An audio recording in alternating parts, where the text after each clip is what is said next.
The unthinkable has happened. Stop scrolling for a second. Because what just happened in the WNBA isn't just another trade, not just another roster shakeup, and definitely not just another basketball move. This is something much bigger and much louder than people are admitting out in the open. Because Angel Reese, one of the most talked about, most polarizing, and most heavily scrutinized young stars in women's basketball, has just been moved from Chicago to Atlanta in a deal that is already sending shockwaves through the entire league. And the moment the news broke, the internet didn't react like it usually does. It exploded. Some people are calling it a strategic masterstroke that could reshape the Atlanta dream into a true championship contender. Others are calling it a cold, I calculated reset move by Chicago. A quiet admission that something behind the scenes simply wasn't working. But here's where things take a darker turn. Because almost immediately after the trade details surfaced, the conversation stopped being about basketball and started becoming about power, perception, and a rivalry that refuses to die. Yes, that rivalry. Angel Reese versus CaitlinClark. A matchup that has been marketed, debated, and endlessly dissected since the moment both names entered the national spotlight, is now somehow being pulled back into the center of everything again. Even when people thought this trade might finally separate their narratives. Instead, it might have done the opposite. Because now fans are asking uncomfortable questions. Was this trade really about roster building? Or was it about controlling the narrative around one of the most explosive rivalries in modern sports? Why did Chicago move on so quickly? Why did Atlanta step in so aggressively? And why does it feel like, no matter what happens, Angel Reese and CaitlinClark are somehow always being pulled back toward each other in the story?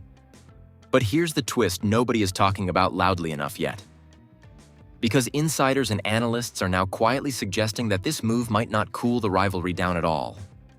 It might actually fuel it into something even bigger than before. More matchups, more media pressure, more storyline manipulation, and more eyes than ever before on every single game they could possibly collide in. And if that's true, then this wasn't just a trade. This was a trigger. A trigger that may have just set the stage for the most unavoidable, most controversial, and most profitable rivalry the WNBA has ever seen. But before we jump to conclusions, you need to understand how we got here. Because the real story isn't just about Angel Reese being traded. It's about why this move might have been inevitable from the very beginning, and why the CaitlinClark effect is still shaping everything in the background. And trust me, once you see the full picture, you'll understand why this conversation is nowhere near over. To really understand why this Angel Reese trade has blown up the way it has, you can't just look at the transaction itself. You have to rewind. Because this story didn't start with a trade announcement, and it didn't start in Atlanta or Chicago either. It started the moment Angel Reese and CaitlinClark entered the same national spotlight. And the sports world realized almost instantly that something different was happening. Not just two rookies, not just two rising stars, but two completely different narratives colliding in real time, with the entire sports media ecosystem feeding off every second of it. Angel Reese came into the league carrying an identity that was already fully formed in the public eye. She was confident, expressive, emotional, and unapologetically visible. She played with attitude, she spoke with edge, and she never backed away from attention, whether it was praise or criticism.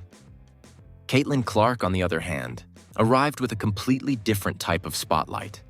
Precision shooting, historic scoring numbers, and a college career that turned her into a household name before she even stepped onto a professional court. Her rise wasn't just watched. It was tracked like a cultural event. And the moment both of them entered the WNBA conversation at full force, the league changed. Not officially, not structurally, but emotionally. Because suddenly every game, every highlight, every foul, every reaction, and every post-game interview wasn't just basketball anymore. It was content. And more importantly, it was comparison. The media didn't need to force the rivalry narrative. It started forming naturally through constant overlap, Fans debated them. Analysts compared them. Social media clipped their reactions side by side. And every interaction, whether direct or indirect, became fuel for a growing storyline that neither player fully controlled. And that's where things started to get complicated. Because Angel Reese wasn't just being viewed as a rookie. She was being viewed as part of a cultural conversation about confidence, celebration, and personality in women's basketball. Every gesture she made on the court got amplified. Every quote got dissected. Every performance got compared. And CaitlinClark, meanwhile, was being framed as the face of a new era of viewership, ratings growth, and mainstream attention for the WNBA. Her games were breaking viewership records. Her presence was changing ticket demand. And her impact was being measured not just in stats, but in visibility. 2 stars, 2 narratives. One league suddenly under a microscope it had never experienced before. And as the attention grew, so did the pressure. Because the more the rivalry was talked about, the more it became a self-reinforcing cycle. Every game between their teams felt heavier than normal. Every meeting felt like an event. And every storyline around them became magnified beyond typical rookie expectations. But behind all of that public noise, something else was happening quietly in the background. Something most fans didn't fully notice. Team dynamics were shifting. Roster decisions were being analyzed differently. And front offices were suddenly aware that certain players weren't just athletes anymore. They were part of league-wide narratives that affected marketing, ticket sales, and media coverage. And that's where Chicago enters the conversation in a much deeper way. Because Angel Reese's time with the Sky wasn't just about performance on the court. It was about expectations, adjustment, chemistry, and the pressure of being one of the most visible young players in the entire league. Every possession she played under a spotlight. Every slump became a headline. Every strong performance became a storyline. And over time, that kind of pressure builds a different kind of tension. Not always visible to fans, but very real inside locker rooms and front offices. At the same time, the league itself was evolving around her. The WNBA was experiencing a surge in popularity, increased attendance, more national broadcasts, and unprecedented social media engagement. And with that surge came a new level of scrutiny, one where players weren't just evaluated as athletes, but as brand entities. Angel Reese was one of the biggest examples of that shift. And that matters for what happened next. Because when a trade like this happens, it's never just about points, rebounds, or contracts. It's about fit. It's about timing. It's about future direction. And sometimes, whether people want to admit it or not, it's about narrative control. And in a league where the biggest storyline is the CaitlinClark versus Angel Reese conversation, every move starts to get interpreted through that lens. Which brings us to Atlanta. A team with ambition, a roster looking for structure, and a front office that clearly believes it can build something competitive quickly. On paper, Angel Reese is not just a talent. She is a presence, a rebounding force, a personality, a media magnet, a player who changes how people talk about a franchise the moment she joins it. But that also comes with a question that now follows her everywhere. Can she thrive in a system where she isn't the sole focal point? Because Chicago had moments of friction, moments of adjustment, moments where expectations, roles, and leadership all collided in ways that became visible to the outside world, even if the full story stayed behind closed doors. And that's where the trade begins to feel less like a surprise and more like an inevitability.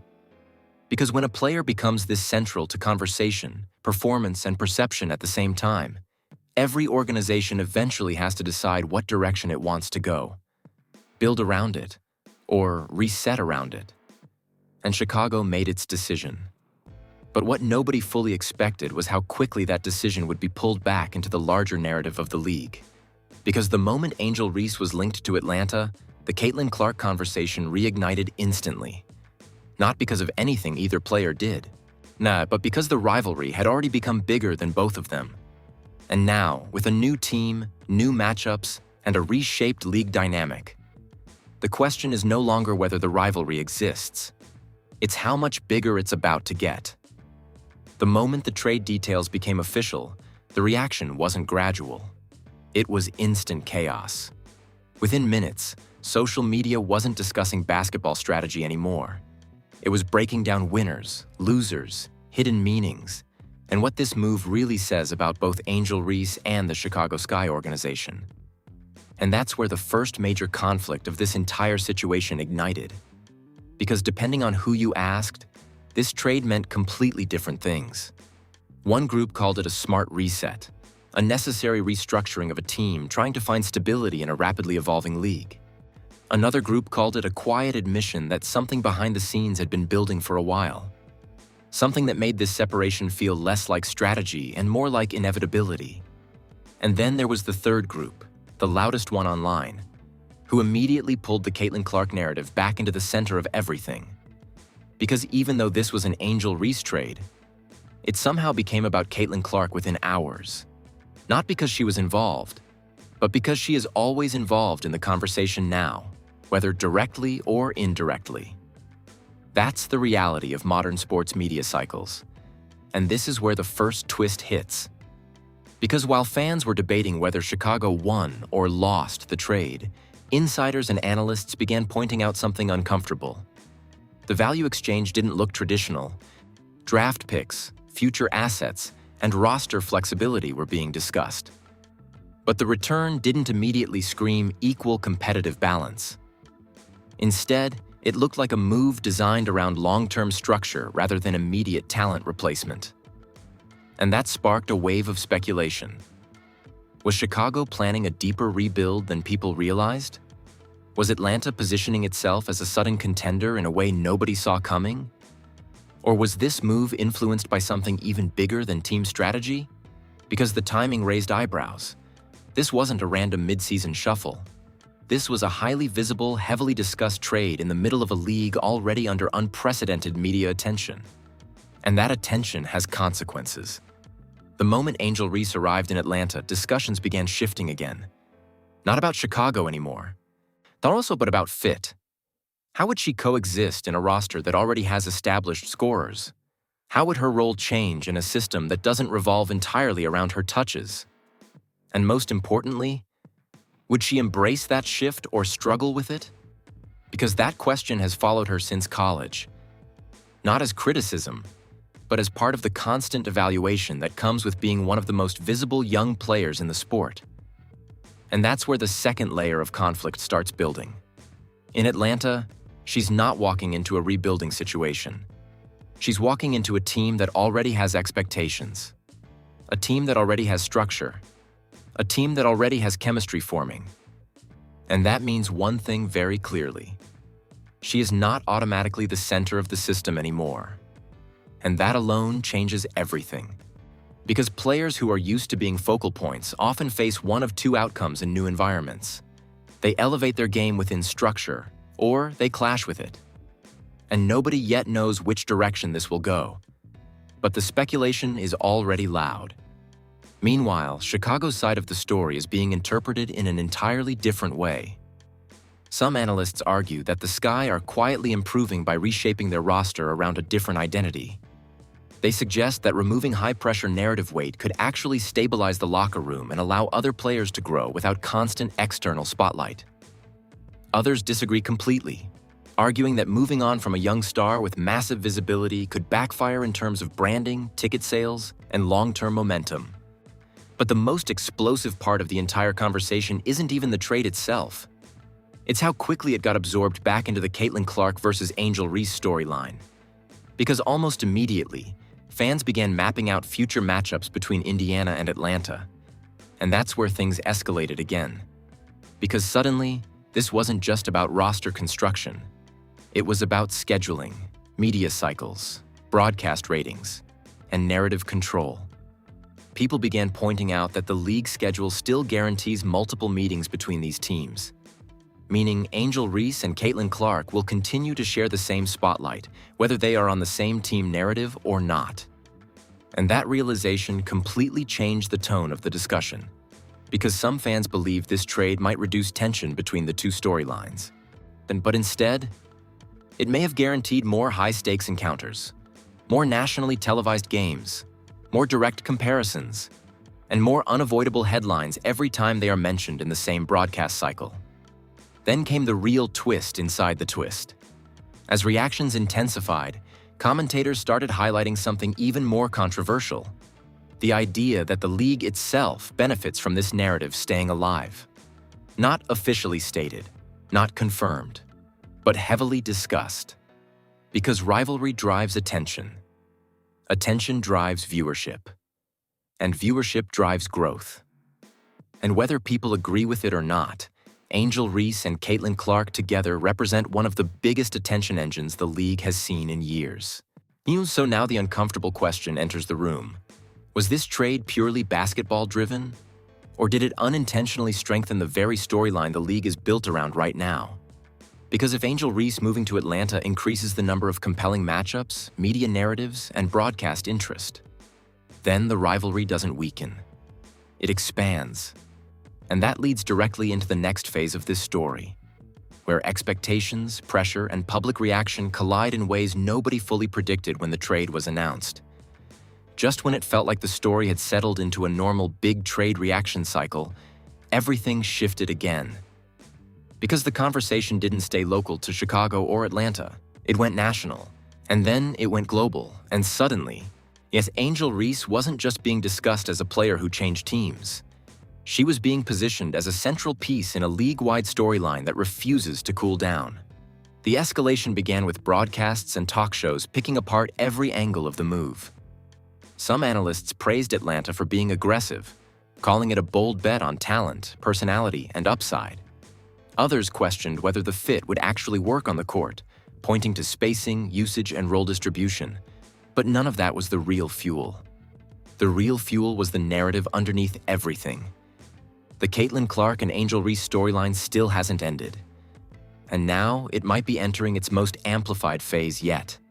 Because the moment Angel's new team was confirmed, fans immediately began mapping out future matchups again. Not hypothetically, not vaguely, but game by game, broadcast by broadcast. And that's where the second wave of escalation hit.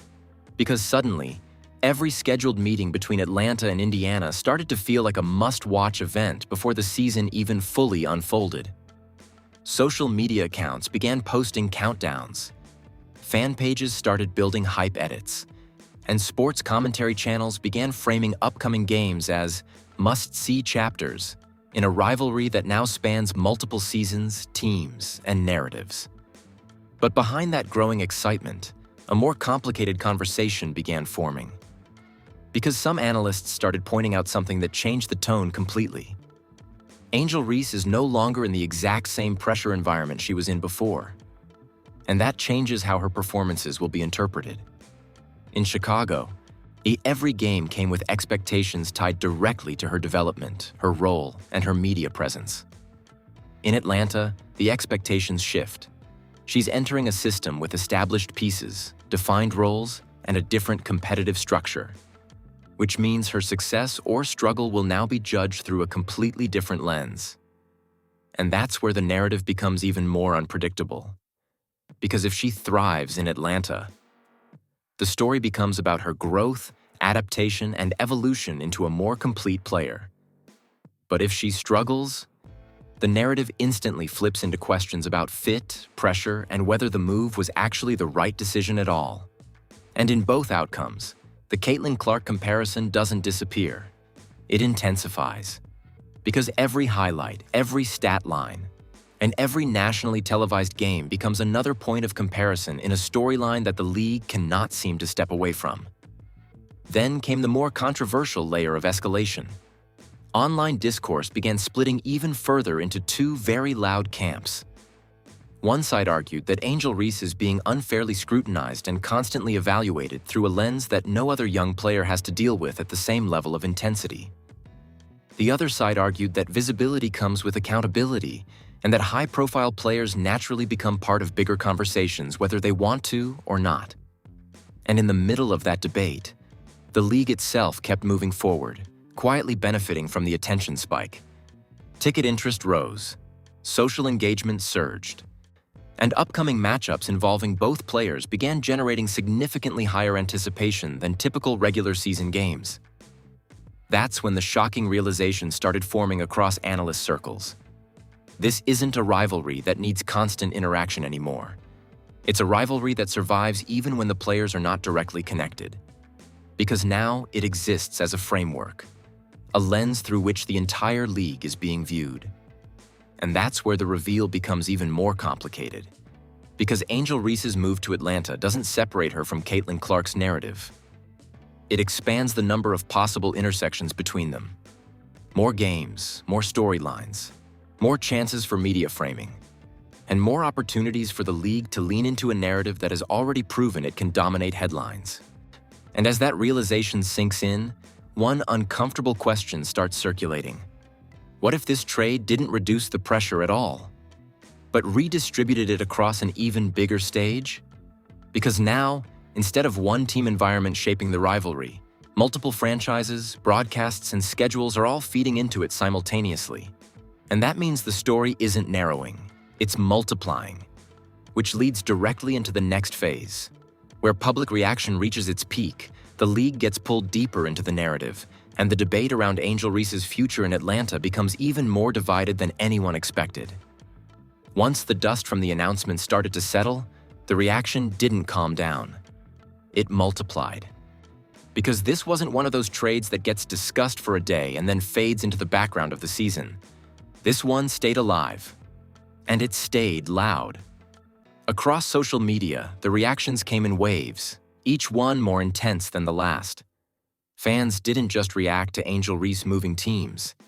They reacted to what they believed it meant. Some saw it as a fresh start, a reset button, a chance for her to step into a system that might better suit her strengths and reduce the constant pressure she faced in Chicago. Others saw it as something far more complicated, a move that raised questions about fit, expectations, and how quickly narratives can shift in professional sports when attention is this high. And then, of course, there was the rivalry conversation again. Because no matter what angle people started with, almost every discussion eventually circled back to the same point. Angel Reese and CaitlinClark are still the center of gravity in the WNBA conversation. Even when they are not directly involved in the same game, their names keep pulling everything back together. Talk shows debated it from every direction. Some analysts focused on basketball fit, rebounding, spacing, defensive assignments, and how Angel might integrate into Atlanta's structure. Others focused entirely on media impact, branding, visibility, and how her presence alone shifts attention toward any team she joins. But what made the reaction even more intense was how divided it became. One side of the audience insisted this move could elevate Angel Reese's career, giving her a stronger foundation, more defined role players around her, and less chaotic pressure compared to her previous environment.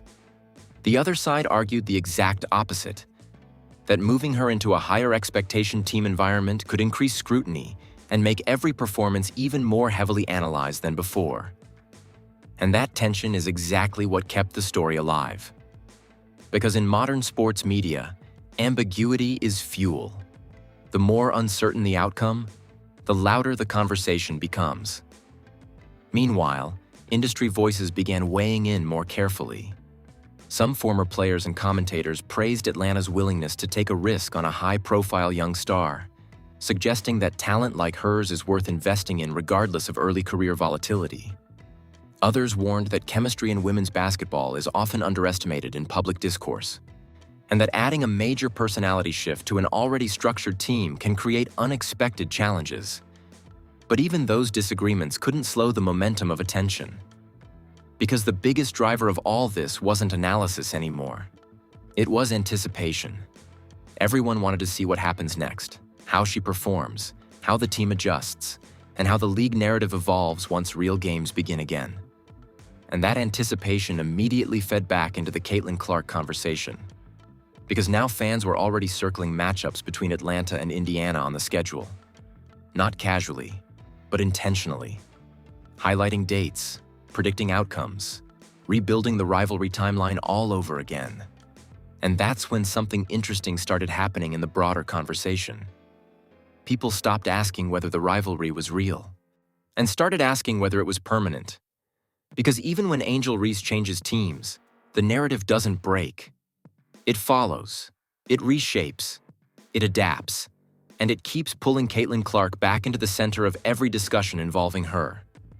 Broadcast networks leaned into it as well, subtly highlighting matchups, promoting head-to-head storylines, and framing certain games as must-watch events before the season even fully unfolded. And whether fans liked it or not, it worked.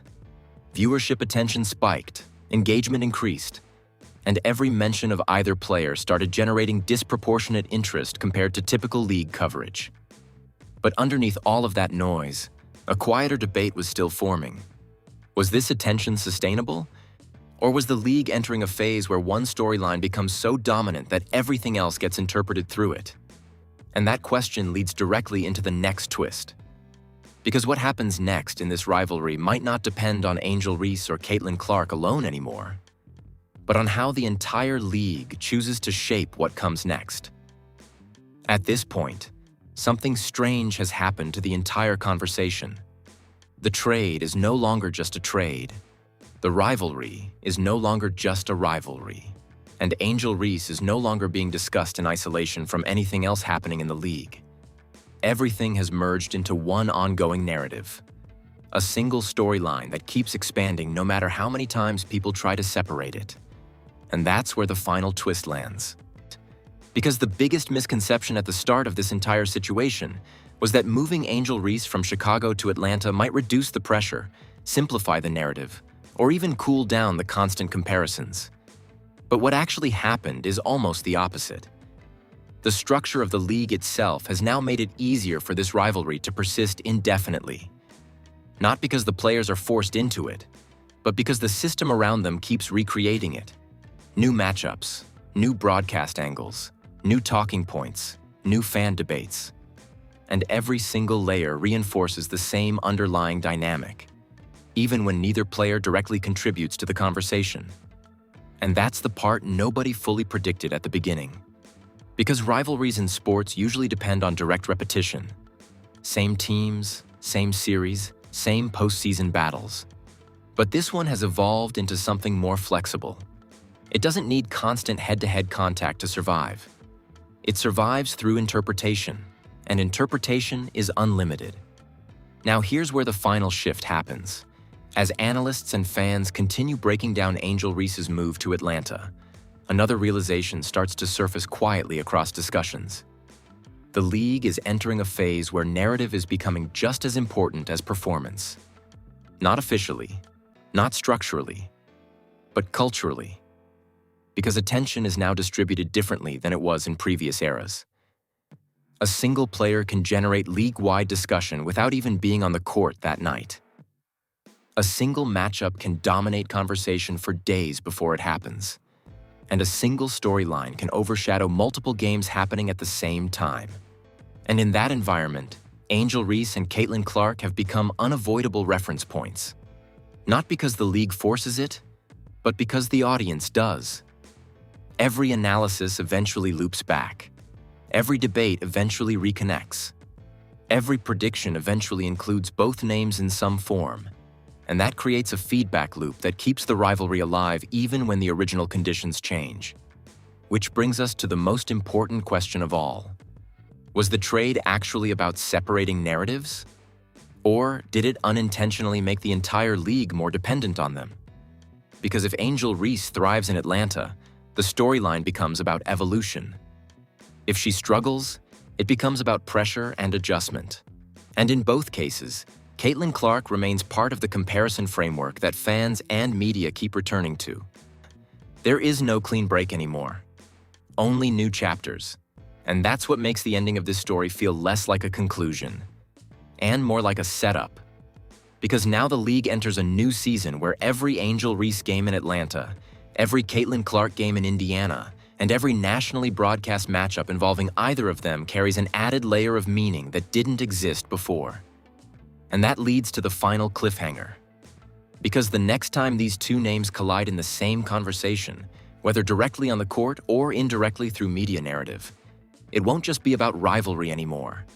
It will be about legacy, about pressure, about expectation, and about whether the WNBA has, intentionally or not, created a storyline that is now bigger than any single trade, any single team, or any single season.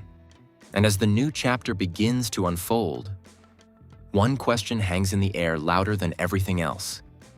Is this rivalry finally reaching its peak? Or is it just getting started? And just like that, the story doesn't really end. It just resets again. Because whether people like it or not, Angel Reese moving to Atlanta hasn't closed the book on anything. It has opened a new chapter that might end up being even louder than what came before it. And now all eyes are locked on one simple question moving forward. What actually happens when the games begin? Because speculation is one thing, but performance is where everything gets judged. Can Angel Reese adapt quickly to a new system and prove that this move unlocks a different level in her game? Or does the pressure of expectation, media attention, and constant comparison become even heavier in a new environment? And on the other side of the story, does CaitlinClark continue building her own legacy in Indiana in a way that keeps her at the center of the league's biggest conversations no matter what happens around her? Or does the narrative around both players evolve into something even bigger than what we've seen so far? That's what makes this situation so different, because it's no longer just about one trade. It's about how every single game, highlight, and headline from here on out will be filtered through a rivalry lens that refuses to disappear. So now I want to hear from you. Do you think moving Angel Reese to Atlanta changes the rivalry at all? Or does it actually make it even stronger, even more unavoidable, and even more talked about than before? And be honest, do you think the league benefits from this storyline staying alive? Or should it finally move past it and focus on something else? Drop your thoughts in the comments, because this is one of those debates where there really is no quiet side.